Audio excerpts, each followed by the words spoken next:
The Father reached his hand into the heavens and pulled down 7 stars, and one by one he set them on the brow of Hugo of the hill to make a glowing crown. The maid brought him forth a girl as supple as willow, with eyes like deep pools, and Hugo declared that he would have her for his bride. So the mother made her fertile, and the crone foretold that she would bear the king 44 mighty sons. The warrior gave strength to their arms, whilst the smith wrought for each a suit of iron plates.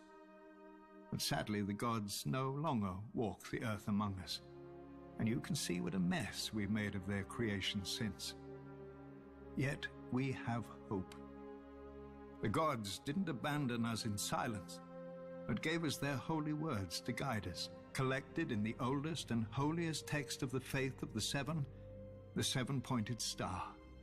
Divided into 7 books for the 7 aspects of God, in it we learn of the Father's justice, the Mother's mercy, the maiden's innocence, the crone's wisdom, the warrior's strength, the smith's labor, and the stranger's peace. It is a long book. Many never read it in its entirety, even if they could. When the Andals first sailed for Westeros, filled with divine fire, every warrior carved a 7-pointed star into his body, for even that was easier than carving its namesake into his mind. Though one could perhaps argue that it wasn't the warriors, but the septons and septors, armed with the holy text of the 7-pointed star, who truly conquered Westeros.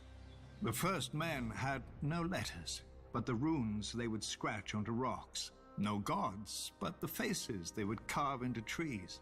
But then came our holy men and women among them, bearing the very words of the gods under their arms.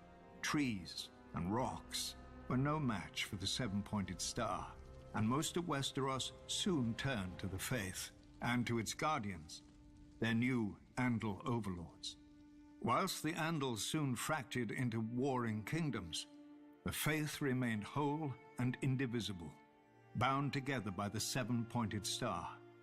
When those kingdoms fell to Aegon and his dragons thousands of years later, the faith remained subject only to the 7 above and the 7-pointed star below. Or so it was supposed to be.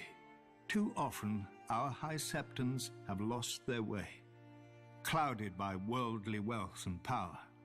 No matter. We still have the 7-pointed star. Men's will and virtue may fail, but the words never do. As men bow to their lords and lords to their kings, so kings and queens must bow before the 7 who are one. The knees of the powerful work the same as the knees of the weak, and were given to all for the same purpose, to bend before the gods, or break in the bending.